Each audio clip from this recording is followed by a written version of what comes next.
বিশ্বের সবচেয়ে জনপ্রিয় সোশ্যাল মিডিয়া প্ল্যাটফর্ম ফেসবুক বর্তমানে যার রয়েছে কয়েকশো কোটি ব্যবহারকারী। শুধু অবসর কাটানো নয়, অনেকেরই আয়ের উৎস এই ফেসবুক। অথচ কিছু দেশে ফেসবুক ব্যবহার একদম নিষিদ্ধ।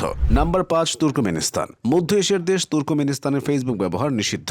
দেশটিতে হোম ইন্টারনেট সংযোগে সাইন আপ করার সময় কোরআনের শপথ নিতে হয়, যেন কোনো শিক্ষার্থী ভিপিএন ব্যবহার করতে না পারে। Number 4, Cuba. দেশটিতে আনুষ্ঠানিকভাবে ফেসবুক ব্যবহার নিষিদ্ধ নয়, কিন্তু এখানে অ্যাক্সেস পাওয়া খুব কঠিন। শুধুমাত্র কিছু রাজনীতিবিদ, সাংবাদিক এবং মেডিকেল স্টুডেন্টরা আইনত ওয়েব অ্যাক্সেস করতে পারেন। নাম্বার 3, চীন।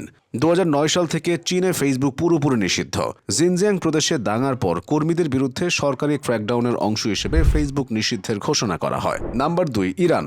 দেশটিতে 2009 সালের বিতর্কিত নির্বাচনের মধ্যে ফেসবুক নিষিদ্ধ করা হয়। যদিও তখন অনেকেই ভিপিএন এর সাহায্যে ফেসবুক ব্যবহার করলেও পরবর্তীতে ভিপিএন ব্যবহার আইনীয়ভাবে নিষিদ্ধ করা হয়। নাম্বার 1, উত্তর কোরিয়া। বিশ্বের অন্যতম রক্ষণশীল দেশ উত্তর কোরিয়া। এখানে আনুষ্ঠানিকভাবে 2016 সাল থেকে ফেসবুক ব্লক করা হয়।